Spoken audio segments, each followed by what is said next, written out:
Test. I'm here.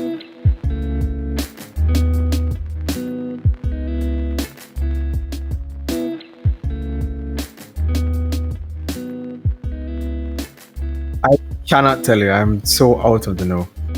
It must be a song. That's what I'm assuming.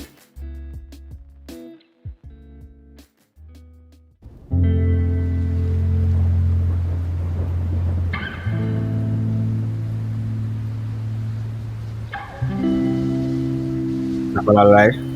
After I literally just sat in front of you and just said, "No, gonna lie," it's like, "What do you mean? It's just this," and he's like, "What? Mind blown."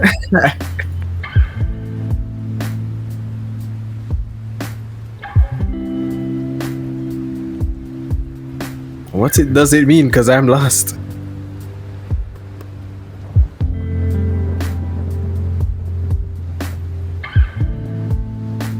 Nice. Okay then. Well, I'm glad it's just not anything special.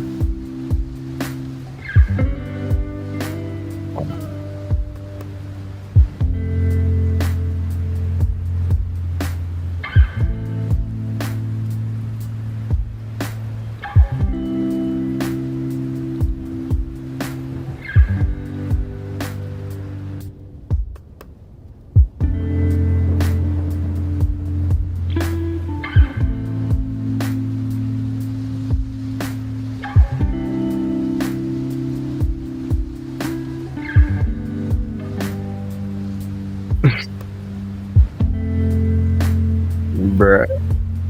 It is what it is.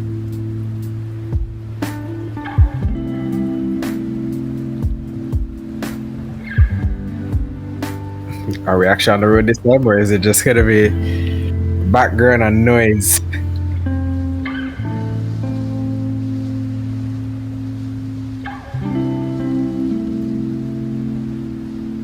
And noise. Alright.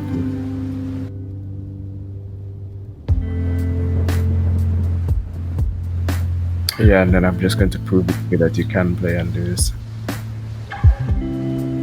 As I'm playing Last Ark right now. Well, we're on this. I'm actually streaming Last Ark right now. Yeah, I want to stream some Last Ark today.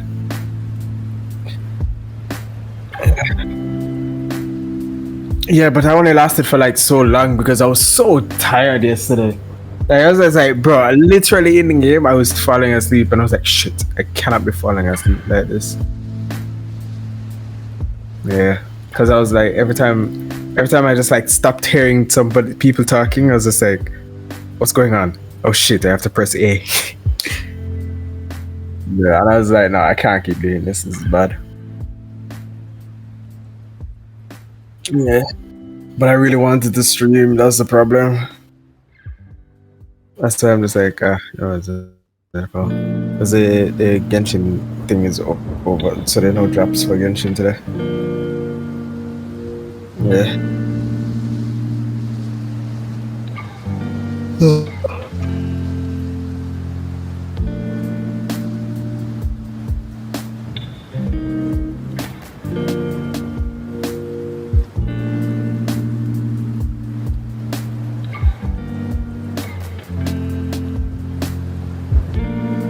So hear me. Oh yeah. No, they can't hear me. Bro, they miss everything. But that's fine. Alright, starting over from the beginning. Hello everyone. Welcome to another podcast stream. I'm your host, Java/Mortarian/Zen Soul. And today I'm here with my boy, resident streamer, Living Kaiser. Yo. Alright, now handing it over to the real Java. I don't know what we're actually streaming today, but we're streaming Alright, so welcome everyone to another podcast. Wagwan, Zarga, Yo Taco Wagwan. Thanks for joining. So we are live with another episode of Talking to Trucking Much. So of course without the truck. Without the truck. So today is, well, here with me is resident streamer Living Kaiser. Yo. It's funny because we actually just did this. And yeah, we literally just did this. And we have our special guest for tonight is actually Zarga. If he can hear me, because he's here. Hello.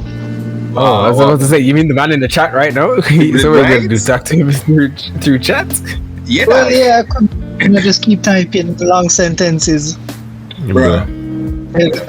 Write out them essays in chat. Let's go. Them essays, you know. fam. And of course, we have another guest with us, Kat. We're having actually chat today. Hi, good evening, everyone. Mad. Alright, so there's been so many things going on today, this week, last week, week before. It's crazy.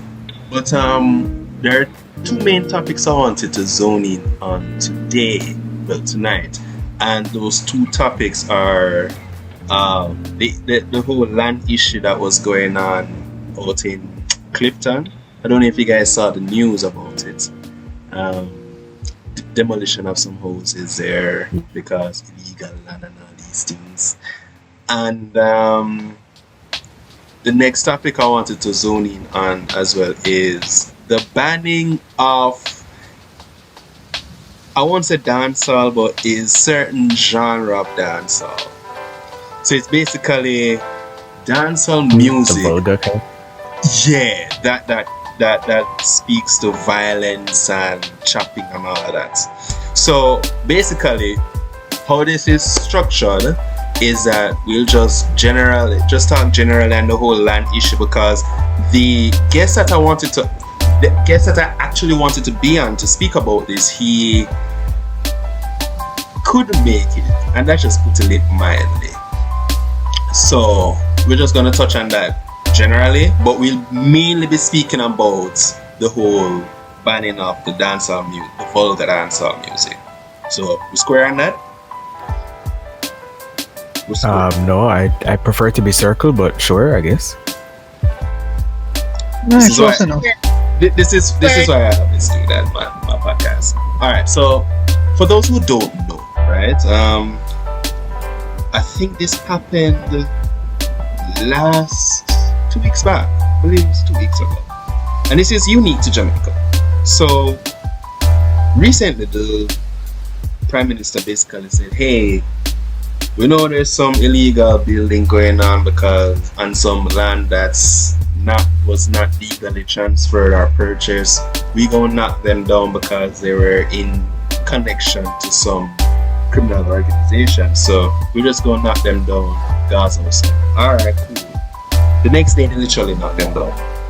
And there was a massive uproar about it because, people spend so much money on, building their homes and all of that. And as far as the people were concerned, they bought the land fair and square, right? And what did they have to show proof of ownership? A freaking paid receipt, right? They Lol. real thing. They showed receipts, outlining how much they paid, and it was marked and stamped paid. So they said, oh well, yeah, my land is because I paid for it. Here you go. Here's a receipt.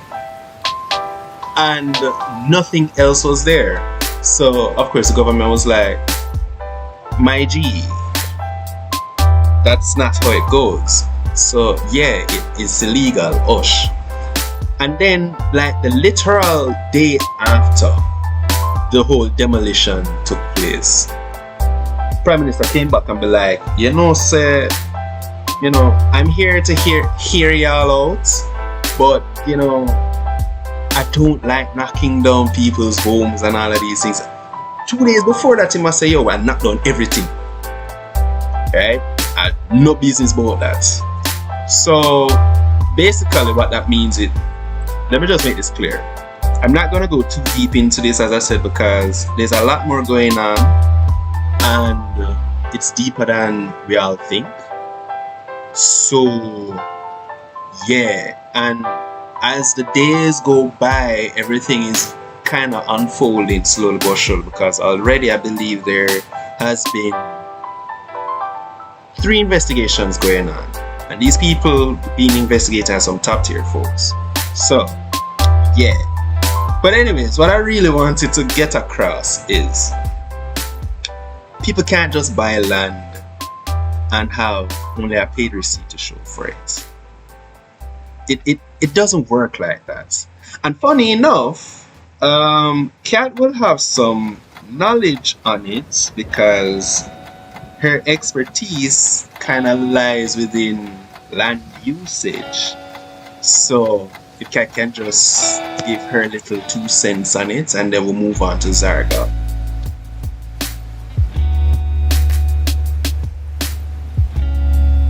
Hello. I'm here. Kat. Hi, sorry about that. Some minor technical difficulties. I Alright, was so about everyone to say hearing Kat me? got your tongue. Yeah, we're Ha, hearing ha, ha.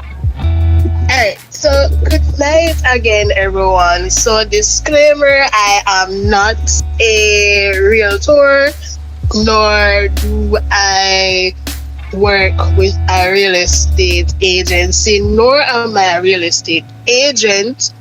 However, the background that I have, I would have some knowledge of these things. Alright, so first of all, persons need to understand that when it comes on to buying land, house, or a car, those are legal matters.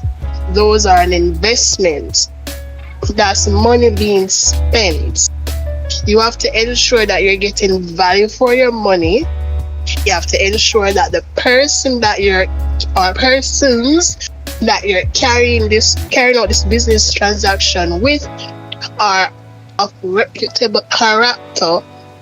You have to ensure that you, as the purchaser, have done your background research on the property, whether it be the land or the house or car, before you actually shell out money and things like these.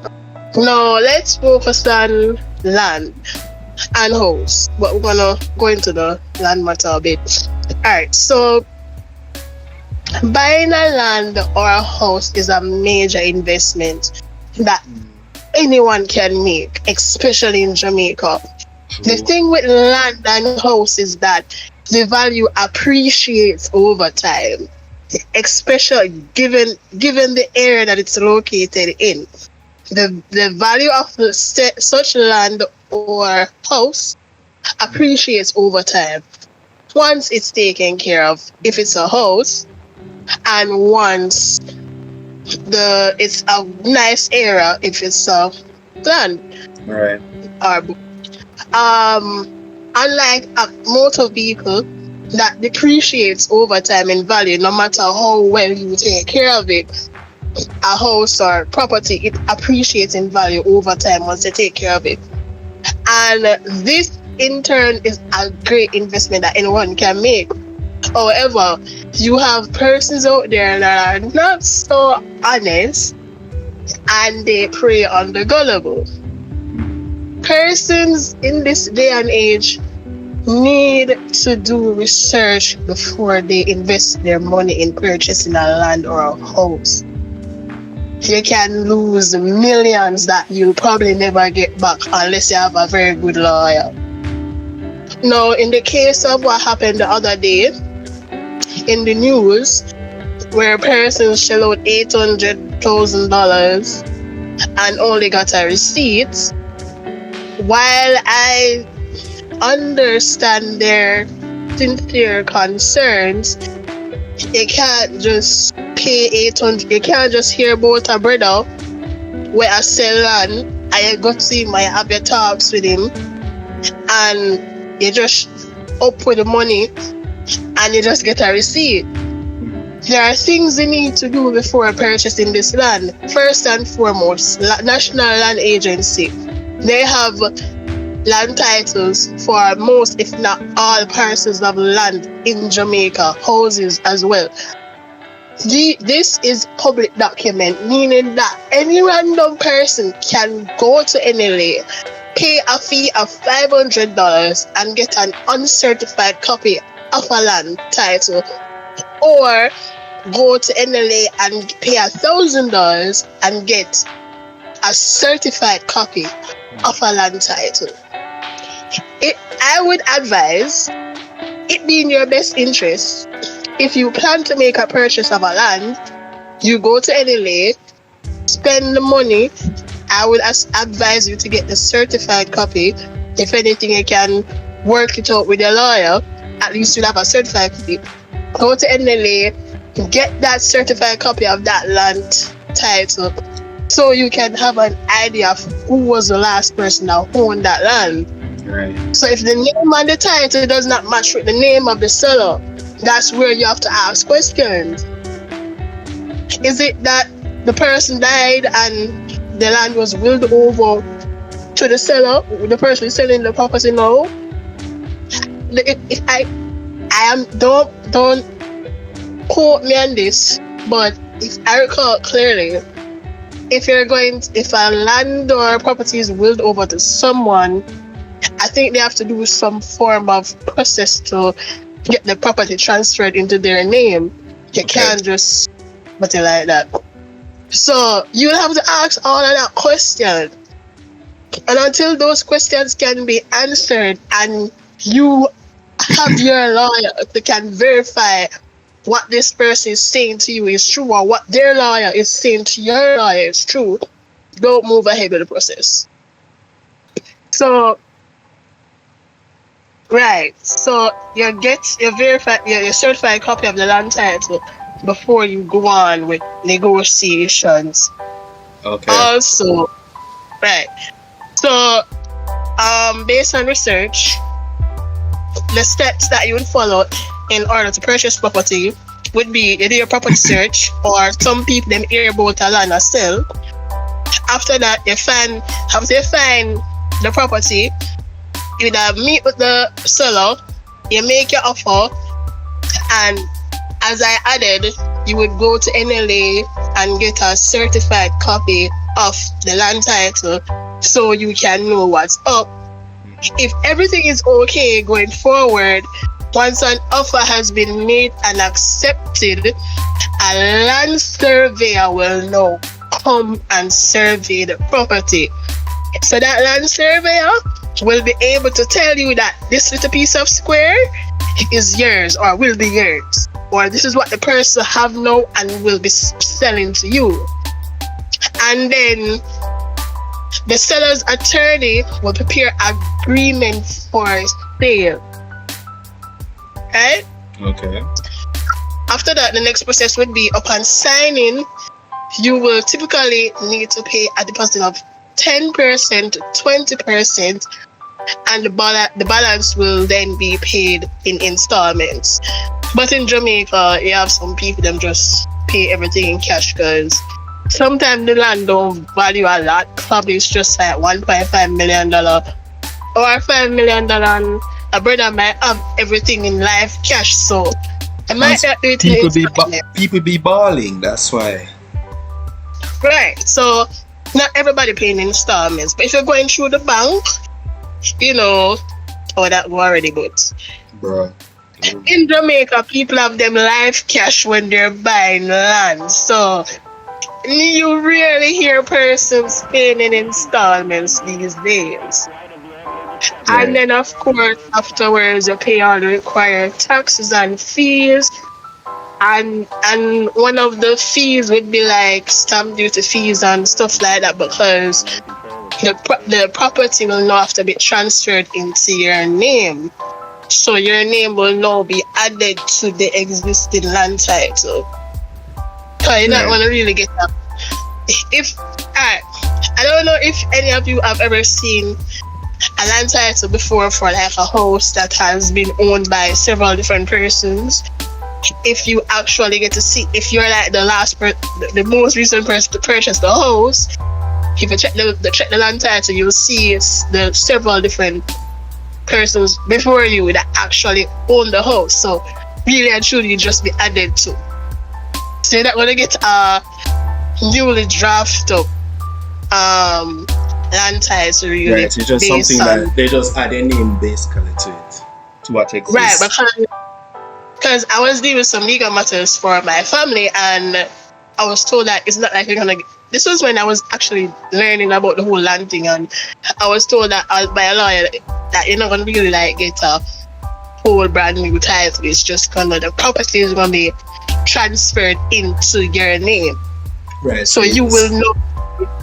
Mm-hmm. Right. So they just add it to it. Right. So all these informations are available on the internet. Like I have to stress this because if you ask some of these persons that unfortunately cashed out on this land purchase, they're gonna tell you, "Oh, I don't really know how the thing going or the process going detail. I rely upon somebody and then tell me to link that person here and that person will sell me the land and tell me say so if we go rate it, this, that and the third." And really and truly I would advise anybody to take what the seller is saying to you. The man just wants selling property. He or whoever is selling you the property, they just want to get it off their hands. They're gonna tell you anything for you to buy it. Right. Your money in your best interest that you do the necessary research to find out what you're getting yourself into. If they bring their land surveyor and the land surveyor say, alright, this is a piece of square year one, get yourself a land surveyor as well to confirm if that little piece of square that the other land surveyor is saying is yours. If they're saying that, oh, the land is valued at X amount of money, you want to ensure that you're getting value for your money. Get yourself a land evaluator as well. Let them come and evaluate the land and say, yay or nay, the property is actually worth this amount, yes or no. Once again, purchasing property in Jamaica is a big investment. You have to be very sure of what you're doing. Like I said before, information is available on the internet. Google, like half the things that I know, I just got curious and just typed it into Google, did my searches, information came up. What's not clear? People, if you don't have a strong education background, I understand. But if you decide to take up yourself and go on Google and ask and like type in a question and you get something and you're not clear, you have places like National Land Agency. Call them. Someone will be there to put you on with someone who will actually explain the process. Alright, fine. You don't want to do that. There are several legal aid clinics across Jamaica. If you're living in the Kingston area, I think there's one downtown and it's across from Church Street. You can go there, make an appointment. It's free. Ask your questions. This is how you get information. Even on the radio. I don't even remember which day. I'll probably find out and let you know so you can let your viewers know that they have a legal aspect of a radio program where they answer questions like these. Okay. Even on social media, the algorithm is there to work in your interest. Like if you're constantly searching for the same thing over and over, you're gonna find out that it's coming on your page more and more. So if you search for even TikTok, there are persons on TikTok, there are lawyers on TikTok who will literally give out free advice on how to go about purchasing property in Jamaica. Type the search in TikTok search bar. How to, property purchase in Jamaica. How to buy land in Jamaica.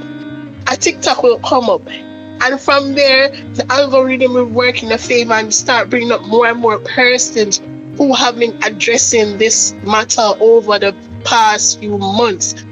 I've seen it.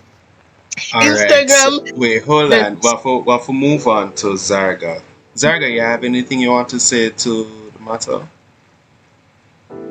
Yeah, I'll just throw in two quick points and then you can move on. Just to piggyback on Kat's last point, you can actually check online on the real estate board's website or at the Commissioner of Strata Corporation's website. Both of them have, you can go in the search section there and look up the name of the realtor and see if their realtor's license is active. Because that's our database that's updated weekly, if I remember correctly. So you can always look at that to make sure that your realtor or whoever it is that's selling the land to you or the property is compliant. But the second thing, which I think is crucial, and this is from information that came out in the media yesterday, that recent situation is in Catherine related that bought the land for, how much is it, like 5 or 800,000? About 800, yeah, 800,000. Right, 800,000, right. She may not have really been in the wrong, right? And I'm gonna just read a snippet why. This is from Nationwide. This is a news article that was published yesterday afternoon. It's titled "School Principal Charged with Proceeds of Crime Act Breach Relating to the Illegal Clifton Sales," right? And I'm just going to read a very relevant piece of it.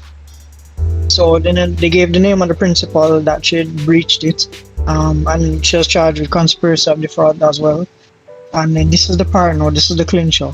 Police sources have told our news center that there are at least 3 other persons of interest in relation to this matter. Several illegal structures constructed on state-owned lands were demolished on a directive from the Prime Minister. Prime Minister Andrew Holness told Parliament that many of the properties were purchased from criminals with ties to the Klansman gang, which operate in the parish. Investigations are ongoing. Now, what is loaded in that second to last sentence, right, is there may be some level of legitimacy in terms of the gangs owning the lands, because if they had to be purchased from the Klansman gang, from government entities, well then that means, they had some legal claim to it, which means lady there that shell out her 800 grand may have actually, she may not have gone the right route, but maybe there's some some legality, or at least leaning towards her favor in terms of purchasing the land, or in the very least her maybe getting a refund. Chances are there's a whole lot more to this story than really meets the eye,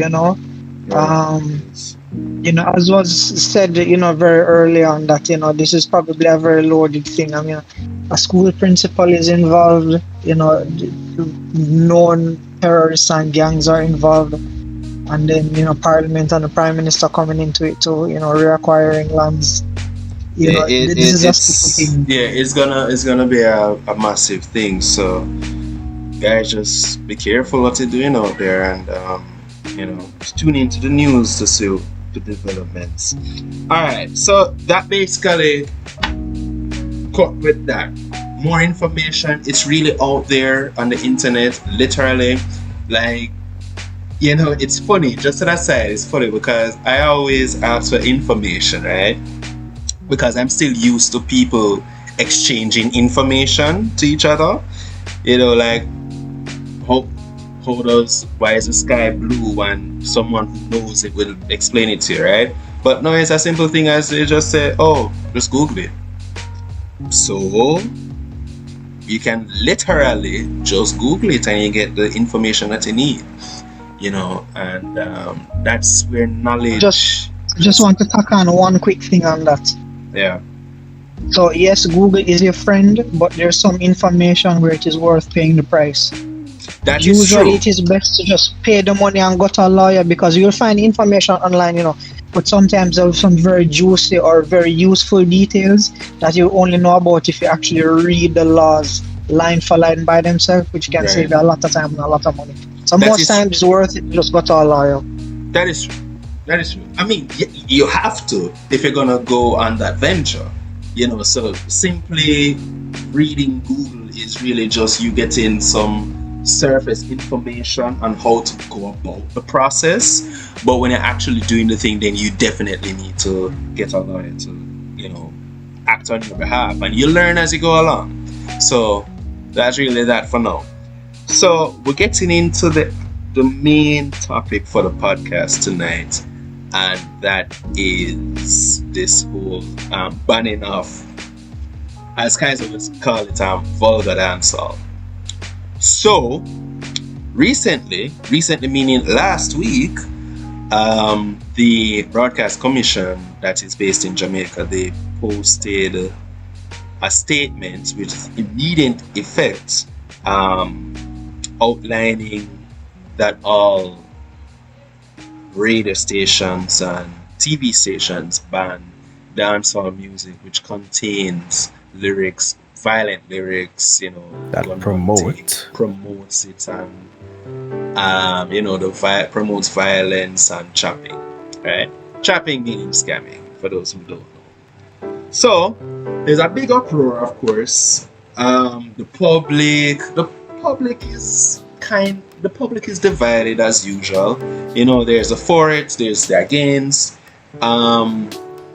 The entertainers themselves, they're against it, of course, because aside from the obvious fact that it's their bread and butter, they're saying that, what we make is really just a reflection of what the current society.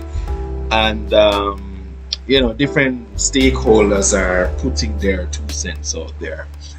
So I want to start with Zarga, because of course I always say music has a psychological aspect to it, because I believe that music can change the mindset of people, especially if it's being played over and over, right? So Zarga, if you want to just kick us off. Yeah, man. I'll try to keep this brief too, because this is the kind of topic where you can look at it from a myriad of angles. Right. You had mentioned that there was a reasonable amount of public uproar, which is understandable. A rule of thumb in sociology and anthropology is that you cannot give a people something and then take it away from them.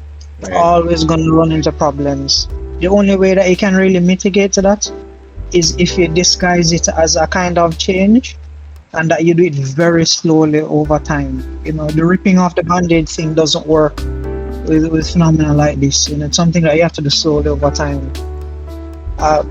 I've been looking at the arguments, particularly on Twitter, between the different opinions flying across, or the arguments really. They're not so much opinions as they are arguments. Everybody's take on the issue, and a few good points overall jump out at me. The main one being that this move isn't really going to change much, and this is from 2 main angles. The first one being that when people want to listen to their really raw music, they're not going to the radio for it anyway. They're going to streaming platforms, right, or YouTube. Well, YouTube is a streaming platform too, but maybe a Spotify or your Apple Music, or right, but YouTube as well. So cutting it from the radio and television to another extent is not going to really make that much of a big difference. And I'm inclined to agree, but I'd also say that it's better than nothing. It's still a step in the right direction. Yeah. Especially younger kids who are more malleable, who maybe they don't have access to the internet as like an older teenager or a younger adult. Relying on the normal quote-unquote free media that's not inclusive of the internet. Yeah. Broadcasting Commission is doing the right move, because it will be less influential on them. There's less exposure. Right. The second angle on that note, I'm wondering how I can how I'd word this one now. What? Let's skip it over, because it's actually a bit of a weak point. Okay. Right. All right. So piggybacking on a point that I made last time, I came on your podcast and discussed with you guys on the case of Bhutan. Is that the benchmarks to show that media does influence culture? Well, in the greater sphere of things, it's actually more complicated than that, because usually there's a feedback loop. So it's really that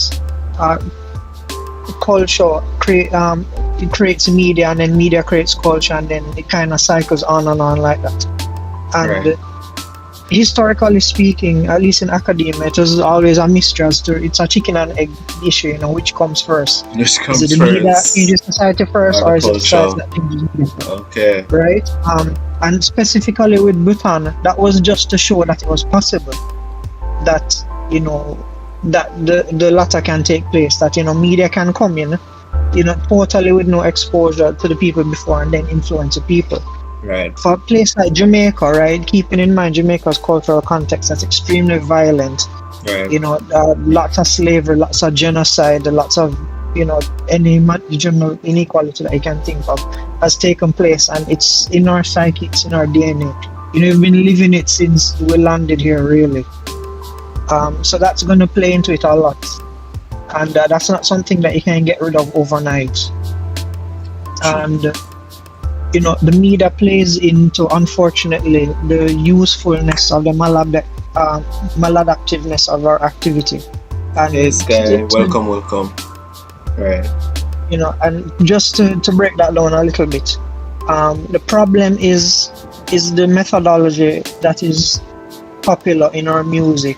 Is actually it works. It's maladaptive because obviously it kills people. It's bad for the GDP, it's bad for tourism, it's bad for everything you can imagine. But it works. Violence is very effective. It does what you want to get done. It scares people, it intimidates people. Scamming is extremely effective, probably more so than your normal physical violence, because you can do it from afar, and you can kind of mask yourself with the tools of computers and the internet. Mm-hmm. And that's going to give not just the media but the activity itself a kind of safe haven to continue for any foreseeable future. Right. The other side, go ahead. Because the age-old notion is that on both sides, the age-old notion is that for people, some people will say music affects the society. So if an artist keeps singing about, keep promoting violence, right, then that violent behavior is either going to be it's just going to show more, or if it wasn't there, it's going to slowly foster within an individual.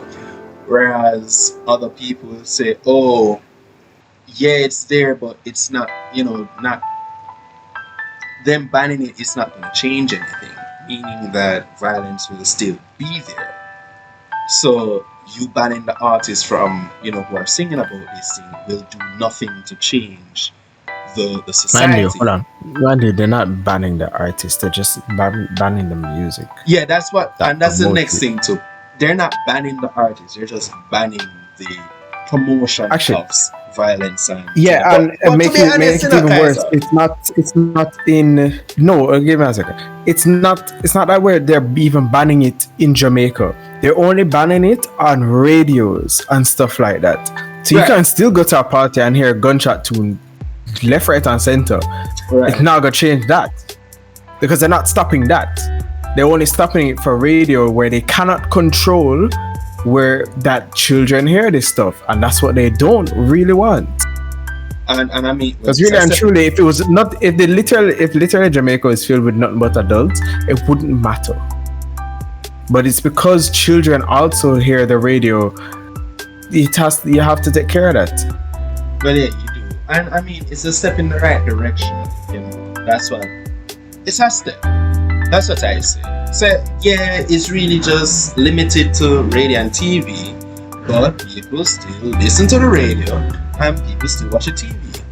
The market might not be a lot like it used to, but it's a thing, right? It's a start. And what I was going back to is that you kind of ban some artists now, because if you and I know that some of these dudes, all they really sing about is violence and scamming. Well, yes, exactly. But that's their problem. You've effectively banned them. It's like Twitch and gambling streams.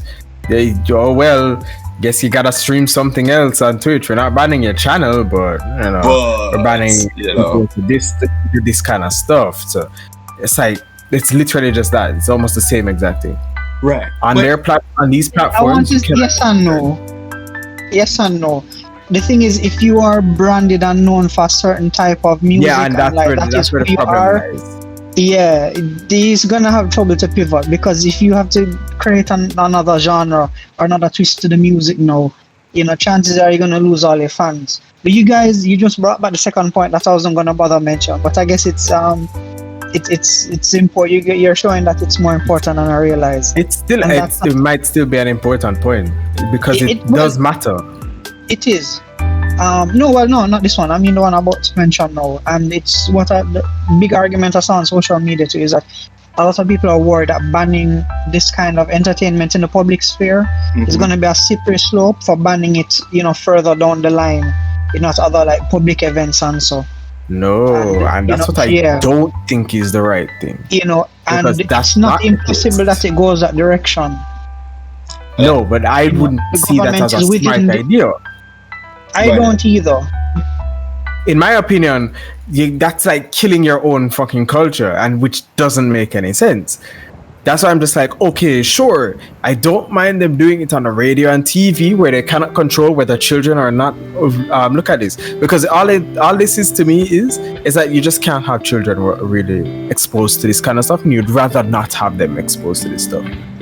But well, that's true. It will not stop, but they're not stopping. It's not like they're outright saying, "Yo, all this music have to go. If we hear this music, you're going to jail," kind of thing, and all of that stuff.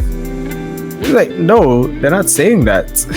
That's why I'm thinking they're not going to really push it into the direction of, oh, we're gonna now that we've gotten it here, we're gonna stop it from going to thing there is, because I know if they go to parties, they're not going to want to not hear some of their Jamaican cultural stuff.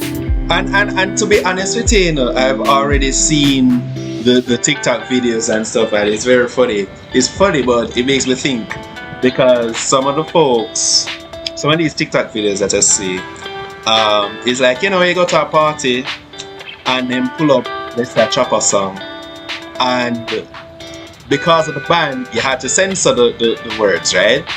And one song that was played, it was literally censored out.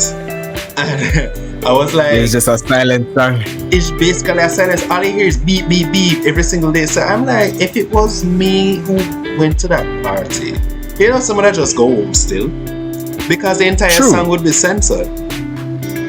So and that makes sense. That's why they're not doing it at parties. There you go.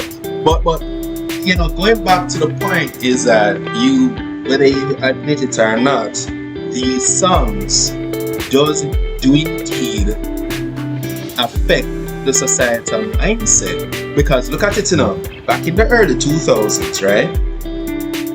Yeah, violent songs were played, but chopping never existed, right? Whether it happened worldwide or not, it wasn't really a thing back in the early 2000s here. It wasn't until like maybe, let's say 2015, I guess, you start hearing some more. And then let's fast forward to 2020, it just fly off. And you hear more arrests being made with scammers.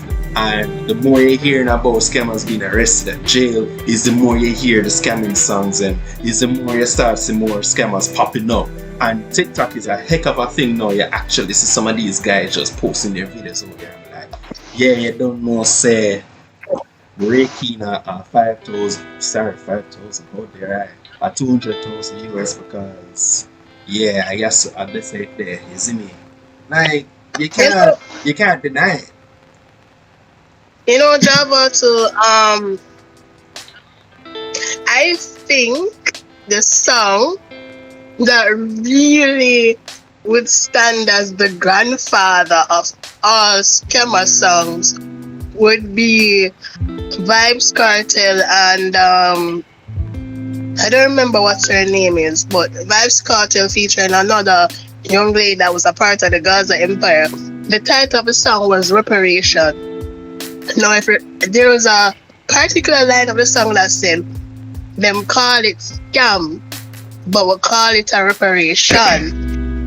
Every ghetto youth is a star, so we have to live like one. No, if you look into the lyrics of the song, back then that's when scamming started to really come to the fore, to come to light in Jamaica.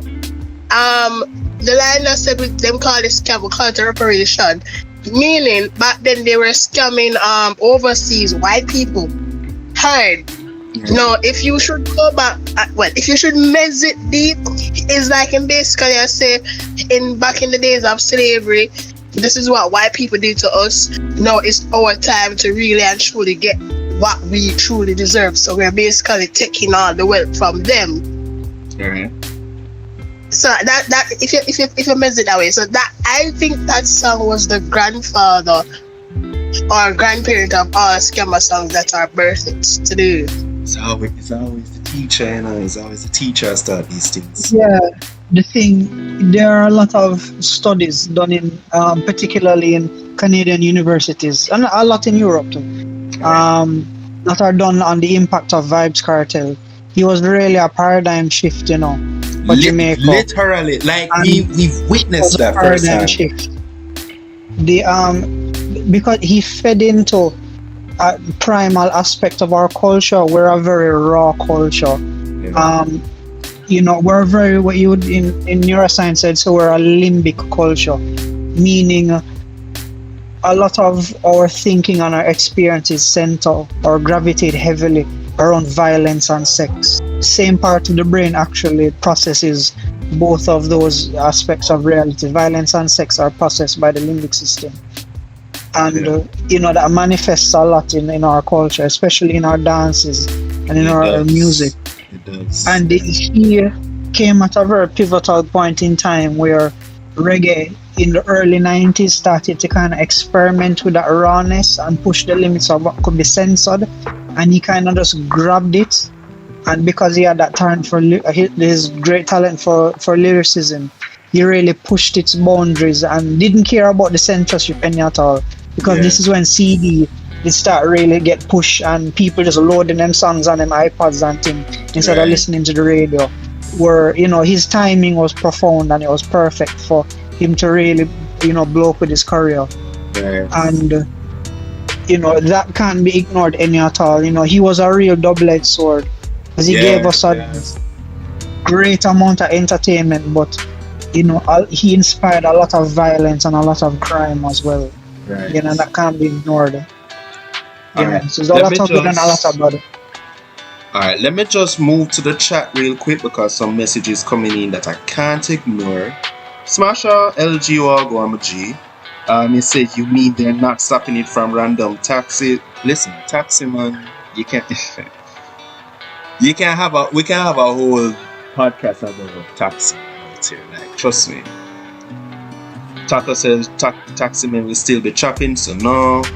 Always found it tasteless to have it being played in a taxi full of people, especially if they're comfortable. Let me tackle that one real quick. Let me tackle that one real quick. That's a good point, and I actually had to clarify this point on Twitter for some people. Right. So this is a little bit condescending, but it's factual, so I'm just gonna say it. People usually below a 93 point IQ have a problem with empathy, right? And what that means specifically in this context is they are literally fundamentally unable to understand that something they could be doing is making somebody else uncomfortable. Like, there are thousands of experiments, particularly at Stanford. They have the best studies of experimenting with different people in different IQ brackets, and they literally cannot understand. You give them the hundreds of different tests, whether they've been in prison or not yet. Once they're below that IQ bracket, you can't get it into their heads that they're making other people feel uncomfortable. And that's the issue that we have a lot of, that we have with a lot of, like, our quote-unquote, ignorant taximen out here. Yeah. You quote-unquote ignorant, right? Right? I mean, come on. it's like they literally don't know and they don't care. I just have it as if they don't care. Moving on with the chat a bit. Taco say makes sense. Kids don't need to hear about scamming. They play whether or not they're kids. Unless you make the taximan uncomfortable too. That's when they realize all of a sudden. Right. So again, we're in 2022, right? Music has changed. And it's funny because I think someone on Twitter made mention of, no, it's not Twitter, a friend of mine actually. She was saying that, what about the dancehall artists back in the day? Example, you have the Warlord, Bounty Killer. And she was saying that back in the day, he used to sing nothing about violence. And you just can't leave him out of it. Him and other dancehall artists back in his time and in the early 2000s out of it. We're really just focused on today's dancehall artists. And hold on, give me a second. What did he think there about? Killer? What did he sing about? Yeah. As far as I can recall, he mainly sang about poverty, ghetto youths, them. He make one and two gun shooting. I'm not gonna deny that. And of course the whole Hammer incident and them things there. So she was really focusing on that along with other dancehall artists. Yeah, but they're not gonna ban that. No, they're not. But that's not what they're banning. And the thing is, especially now, they're not going to ban Killer's music because we've really seen him change. No, well, I mean, like, yeah. Nowadays, for what he sings about naturally, which is completely different, right? Because that's not what they're banning.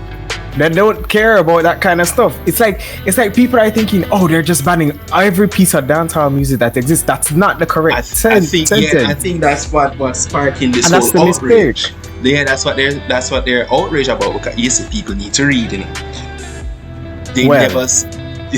Well, I'm not gonna say anything, but it's a very, very good, iconic. What's the word I'm looking for? A statement that everybody usually says when they say reading and a certain type of people. I gotta say, where you should keep it. Yeah. So pretty much it's just like, and that's the problem. It's like people are just not gonna understand that. And that's what they're not realizing. We can't and then say probably someone's going to be like, hold on there. Sorry, we can't say taco. We can't say it. We can't say it, taco. It's not a good phrase to just say like that. Yeah. It's quite racist if you have to say Twitch will have something to say, so we can't say it. Alright, continue. So yeah, I'm just like, if they just like think about it, it will be just fine. They're also like, I bet they're gonna like hear some dancehall music on the radio, and they're gonna be like, so why that dancehall music can play but mine can't play? And I'm just like, you realize what you're talking about in the dancehall music, sir? Exactly, like, come on. And this is the thing, I don't think people understand what we're known for where music is concerned, right? Like, yeah, it's out there internationally, but I personally see it as well.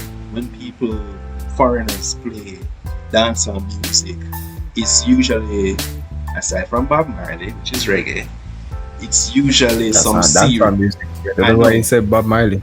Because that's what foreigners usually play.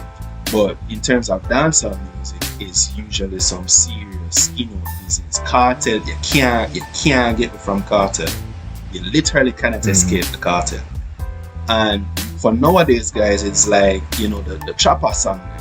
You know what I mean? These guys don't have a clue what they're singing about. Very few actually do. But all of us as Jamaicans know what they're talking about. Right? No, the thing is, what if they... I think they do know what they're talking about. Very few. Really and truly. Very few. But it's being used. I think we're being viewed negatively because them listen to a song and it's all about violence and scamming. it's not so much about the sex, because to be honest, every single song in this world has some sexual element to it. Yeah, no, there's some that are more vulgar than others, but yeah, everything has. But for us, I'm just focusing on the chop and the violence. Like, do we not really sit down and listen to the lyrics, yo? Like, really meds it, you know? And I'll use this incident that I remember very well when I was reading back in high school. A friend of mine introduced me to the band Limp Bizkit, and I don't think any of y'all know about Limp Bizkit, but they've been around for a while, and they made a song, right? I don't remember the title of it, but it had a lot to do with fighting, right? And these guys performed in America, because they're from America, one day, and they were singing the song. And while they were singing the song, the entire audience just suddenly start fight.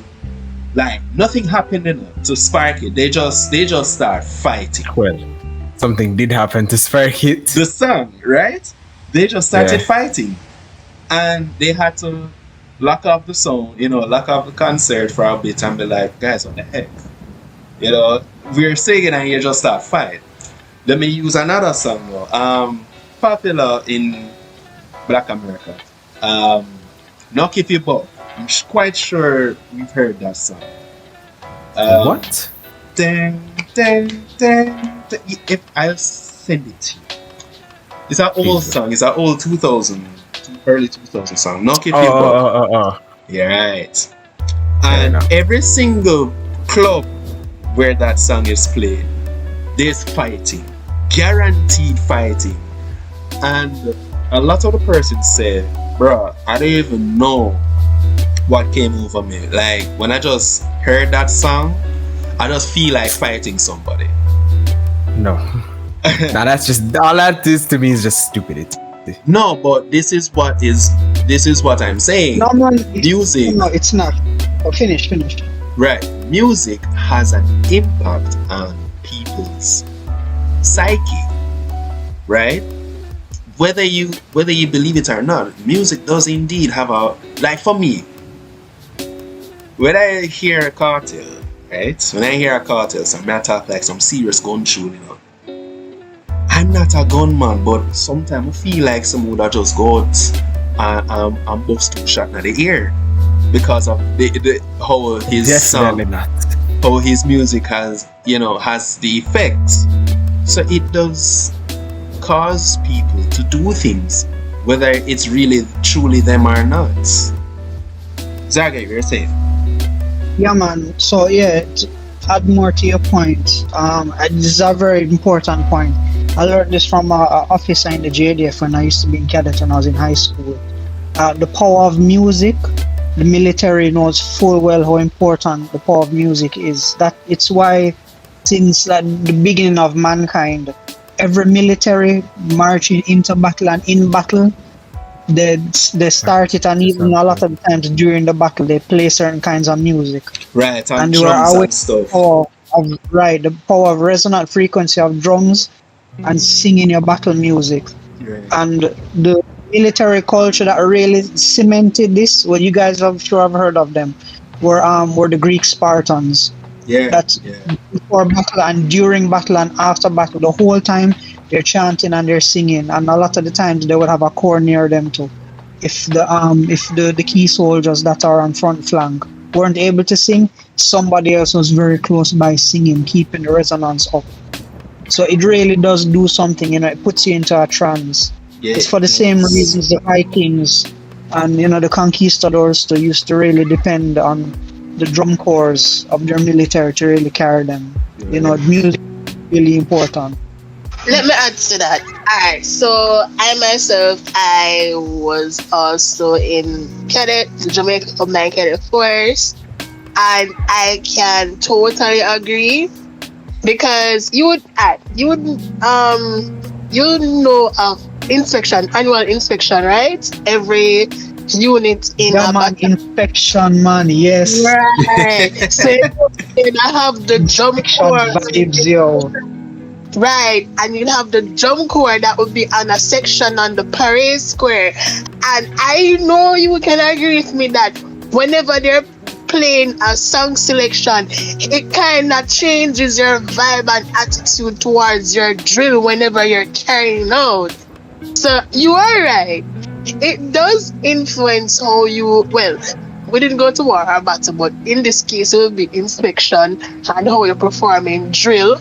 So it would influence us in that way, and in like manner it would also influence soldiers when they're in war and the drum corps is there playing or they're singing their war song or whatever. So yeah, I totally agree. I can 100% relate. Right, and I mean to bring it down simpler, guys, for when you're ladies and gentlemen, when you're in the gym and you're listening to your music, usually you will listen to some upbeat music to keep the energy high, so you can carry out your exercise routine. So again, continue. Another important distinction to flesh out here is how music works on an individual versus how it works on a group of people. Right. And military and also intelligence agencies make use of this too. The last time I can remember this is when agents were infiltrating a protest in Iran, right? Yeah. So basically what they did is the people were upset. I can't remember the exact details of it, but the gist of it was the people were upset over a certain thing. And with the use of certain kind of music and certain kind of lyrics, by the infiltration agents, they basically brought a bunch of trucks and they started playing certain kinds of music and so with certain kind of lyrics and message. Right. And they got people to kind of go into the crowd with loudspeakers and start to sway other people and get them to start to vibe. And then by the next 4 hours later, people were mad as hell, angry, destroying stuff, and the protest totally shifted. Initially, what the protest was about 4 hours before was totally different from what the outcome was afterwards. Oh, wow. And that's just, and that is really easy to happen with like a group of people. The person that invented propaganda and public relations, Edward Bernays, a brilliant psychologist, he had this famous phrase that a person is smart but people are stupid. And how he fleshed this out is that you can reason really well with a person if it's just you and him one-on-one, but once it's a group of people, everybody starts to affect each other's autonomy in a certain way, and it's much easier to get people to comply and to do things that they normally wouldn't do.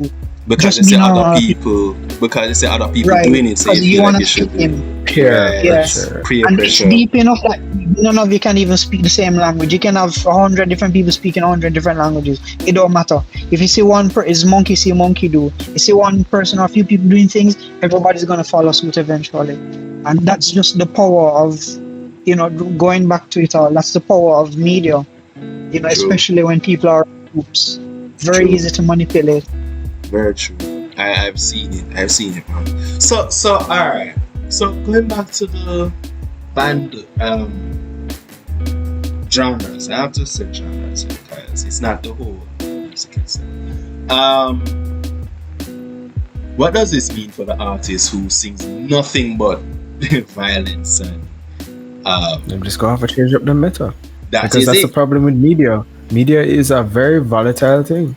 But that's the thing, look at it this way. I think this is why these new up-and-coming artists need to at least take one page from the veterans, because when I am not use Bounty right now, I can use, let me use Kartel.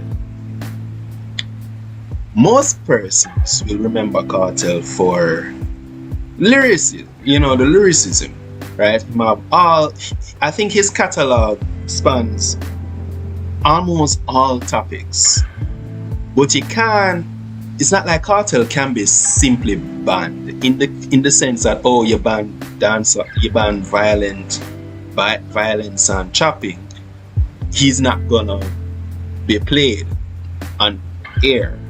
He still will be played on air. Why? Because he has, uplifting music. He have a song about his mom. songs for youths, overcoming adversaries, so on and so forth. And then of course you're having violent tuning here and there. So basically what this means for these guys is that you need to think a bit more. You guys, you say you're an artist, you're a dancehall artist. You can't just sing one genre forever, my G. You can go back to the drawing board and say, all right, let me see if I can expand my catalog a bit. So in the event of these things happening to you, you won't be fish out of water, right? Because remember, at the end of the day, when their songs are being played on radio, they can collect royalties from it. See, for them food decrease a bit, and I said decrease because you have some who are international, or all of them are international at this point. But home, your food decrease because your music not being played on air means that you won't collect royalties. And I mean, the music industry is very volatile as it is, so you kind of have to have a decent catalog that can withstand the test of time. And that's the next thing, not for them, brother. They're not make timeless music. It's just a one-off hype thing, and I just hate that. Like, do you guys not think? Like, sit down and probably, and that's the thing. They probably just don't want to do anything like that. Like, why would I want to do something like that?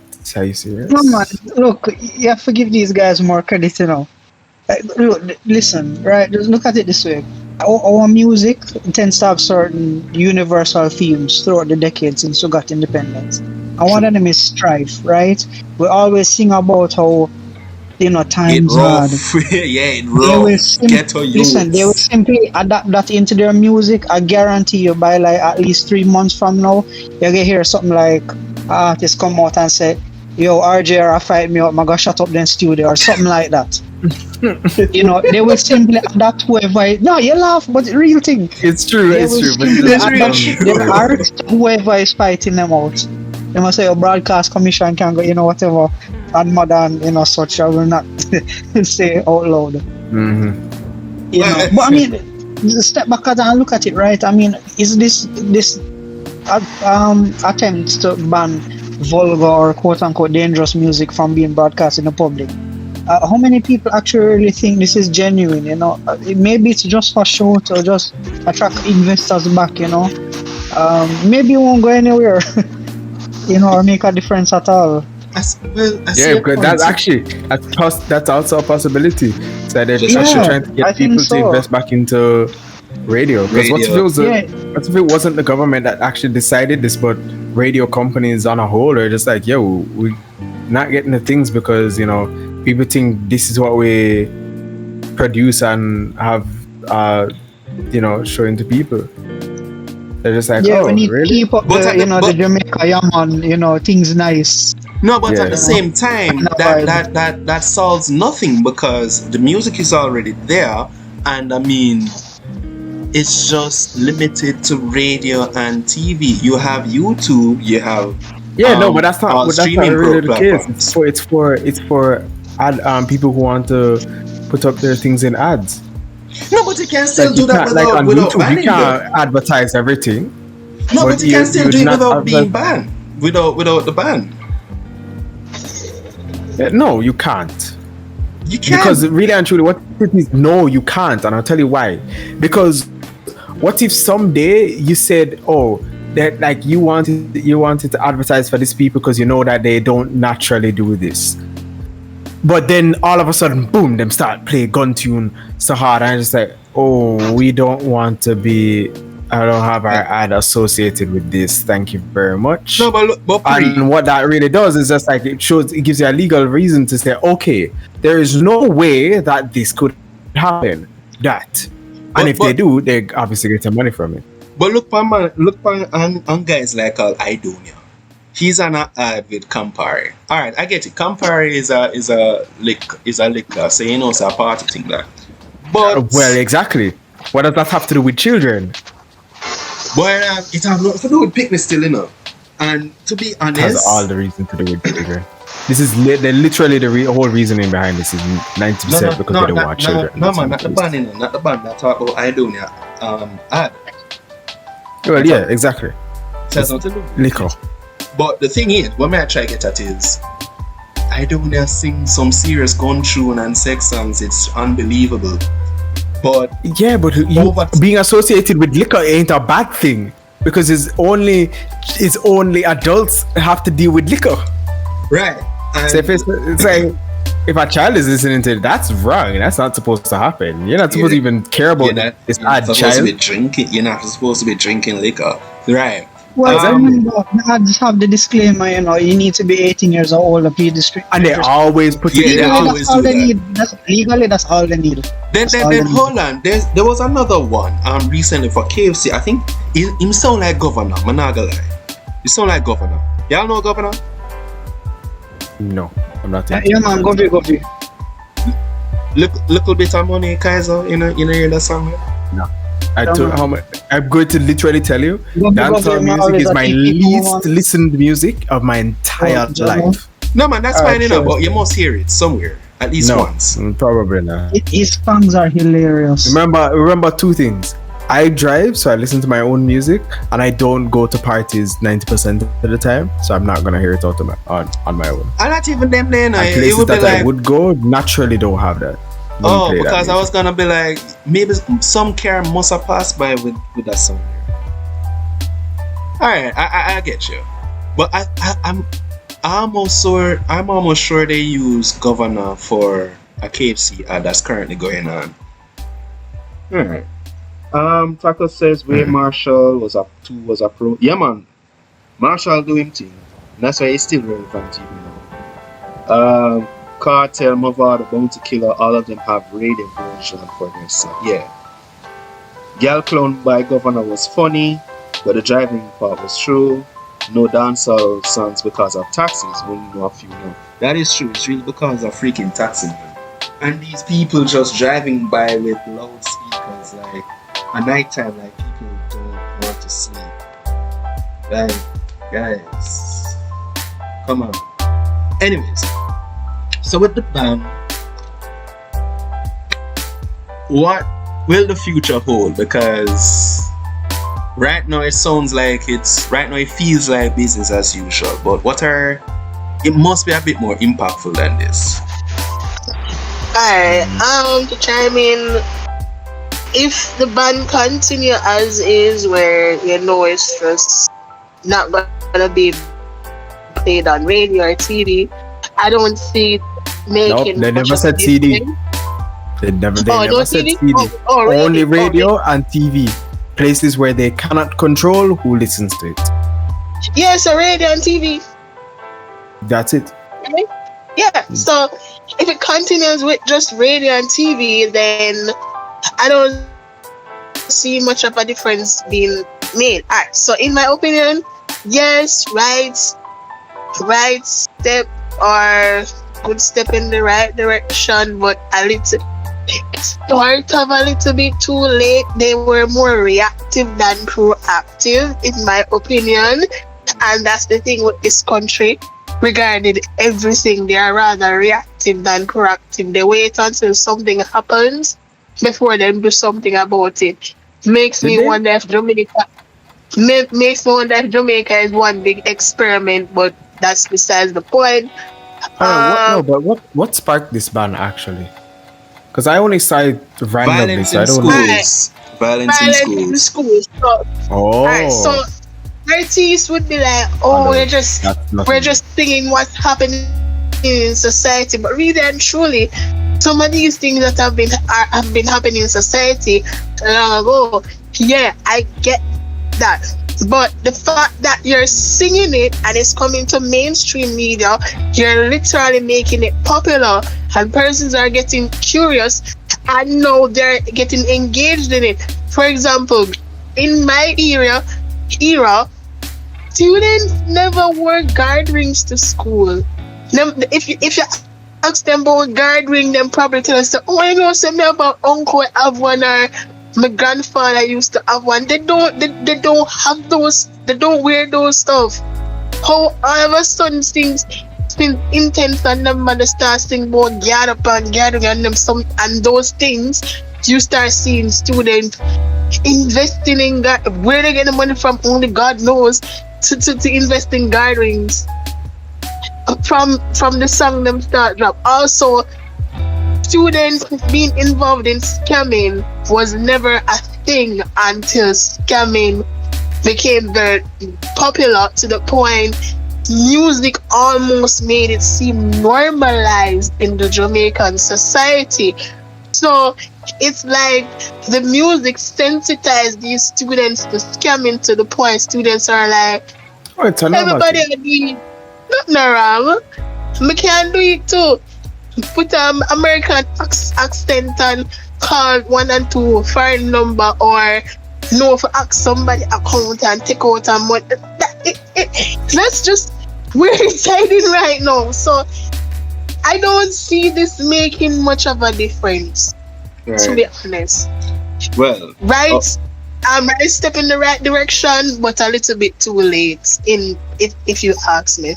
So Taco says in the last Clark song, the last Clarks was fashionable and no gatherings. Listen, and this adds to the idea of music having influence on people's psyche. Again, Cartel. I remember when the Clark songs came out. Before, you used to have 1 and 2 student with some Clarks, and it bothered me. Like, yeah, my name said, oh, you have Clarks, mad. And then Revere for a bit. Ever since this man made the Clark song, everybody and them cats start shell out money with them not having by Clarks, right? And then he sang about the rosary chain, the polo shirt, the G-Shock watch. Timeless, never forget it. And students back in the day made it their point of duty, the boys especially, made it their point of duty to acquire these clothes because it's not a fashion statement, because why? Cartel sing it, World Boss sang it. So if World Boss say, yo, it's the in thing, it's the in thing. And there was actually a news report about it, just to see what kind of impact this song has. And the grown adults were saying, boy, Cartel sing about it, so they say, so I have to buy it still, I have to get my Clarks and my rosary chain and anything there. The man them downtown say, yo, ever since Cartel made these songs, them Clarks sell off. Like they started selling Clarks for like $12,000 a pair or a little more. And people are buying them, not because they needed shoes, but because they wanted to fit in. They wanted to be a part of the fashion trend. Yeah, Why? yeah. Music influences culture. Exactly, it influences culture, and people. I don't think people are willing to accept that. So, dancehall artists can't simply say, "Oh, my music is a reflection of the culture." You guys are also influencing said culture, right? Because they are influencers in and of themselves, and they know this. They know this. Because even when they do their interviews, they say, oh, I just want to sing some song to uplift the ghetto youths, Uplift the ghetto youths because you can overcome whatever it is you're currently experiencing, because I was in the struggles just like you, right? For the ladies, you have, Spice, Shensia. Every time I say Shensia, I remember that joke, guys.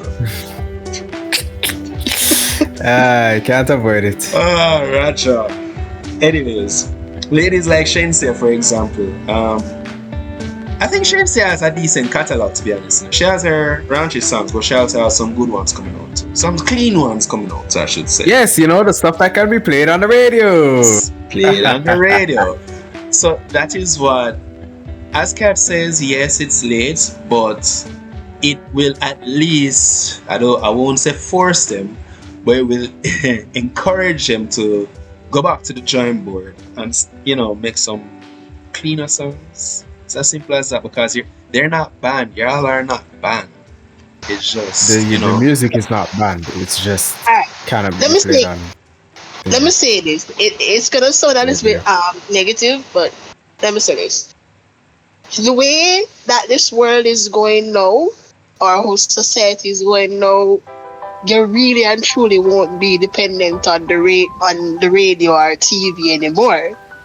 So if the band is only limited to those two, really and truly, it won't force them to expand their catalog or work on it, because they can make their money through other means by posting their music videos on YouTube and making money from it. Spotify, iTunes, all of those dropping their albums and getting sales. They really don't need the mainstream. They don't need radio and TV. They really don't. Right. So this is not going to force them to expand their catalog to something that's worthy enough to be on, to get their play. Right. Which is why I said not force but encourage them, because royalty is a thing. But in the grand scheme of things, they won't be really bothered. They'll probably just say something, but that's about it. Taco said, what happened to dancing song in Dancer? Yo, right now Taco is really ding dong and Lali are try carry that thing. Really and truly ding dong and Lali are try carry that dancing aspect of dancehall these days. And Elephant Man to an extent, because Ellie is still relevant. But yes, Katy, you're correct. It won't really do much. So if they really want to make a change, then that's when you have to start encroaching on banning those music in parties and on streaming platforms. That is when you see the big fight. But then going back, they're not gonna ban that on parties, because let's say, look at Dream Weekend and all those other big parties. That's tied to the economy. That's literally pulling in millions of dollars into the Jamaican economy annually. So government never go that far. They won't. Because there's no, by the end of the day, if they should really ban it publicly, they're literally shooting themselves in the foot. Right, and I mean, they're not gonna, because anything that has to do with positive growth in the economy, they're just gonna leave it alone. So there's that. Even if it means violence.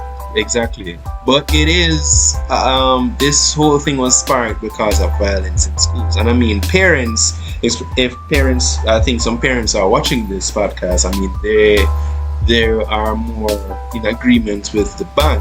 I mean, yeah, it won't do anything.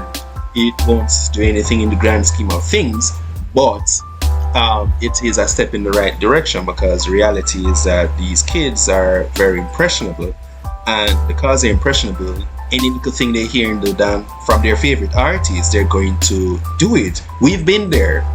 We've seen what it We've seen what it does when we were in high school. So it's nothing different now. It's just that the lyrics are more raw and more violent. You know what I mean? So, yeah. All right. It's 4 minutes to the hour. Anybody else want to just say something fast? Let me just say something quick. As parents, I think they I think they should make it their point of duty. Some have, and some need to make it their point of duty to instill good morals and values and principles in their children that their grandparents instilled in them. Because now you need to be patient on that, because that may not be true. Well, I mean, good morals and values that were instilled in them by their parents and grandparents, they need to pass some it on figure, to their kids, right? Or some figure. It doesn't always have to be a parent or a grandparent, but whoever in your life that actually passed down those good morals and values to you, pass it on to your kids, and also teach your kids how to be careful of who they idolize. True. Kids are sponges. They soak up anything that is fed to them.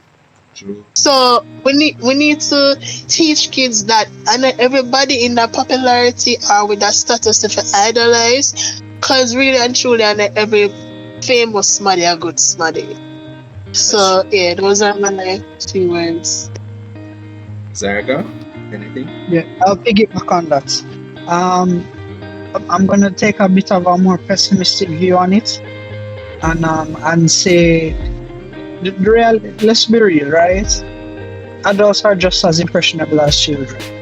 Facts. Down to the real integrity, that's just the truth. Children may be more impressionable with certain things than adults, but if you really just look at it at brass tacks, any adult is the same as any kid. Once they gravitate to something, them just go around with it, right? Yeah. In terms of how artists can pivot on the span of the kind of music or media that they have, I think it could actually be a good thing in a way.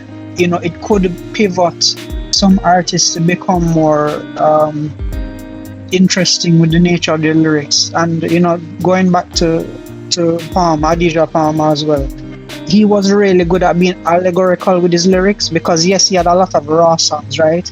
But if you think about his catalogue, he had a lot of songs that could play on the radio too that were totally uncensored because of the way he uses lyrics. He didn't use expletives necessarily, but he could use his allegories to really allude to something that is totally fit for airplay. But the listeners listening in know exactly what he's talking about. Right. And this band could actually be a blessing in disguise when it comes to getting more nuance and creative music in that direction. So that's my 2 cents. Okay. Guys, you want to say nothing? Huh?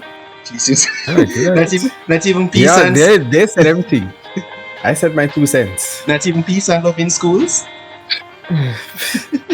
But if they played music that was about peace and love in schools more often on the radio, probably that would happen. Okay. All right. With that, it's 8:30, so we're going to close off tonight's podcast. Thank you so much, everyone, for tuning in. You guys have been great. Thank you to everyone in the chat. Respect to Taco and Smasher LG especially. Really appreciate the support. So again, special shout out to resident streamer Living Kaiser. Yo. Cats. Shenade. And my special guest, Zarga Lycos.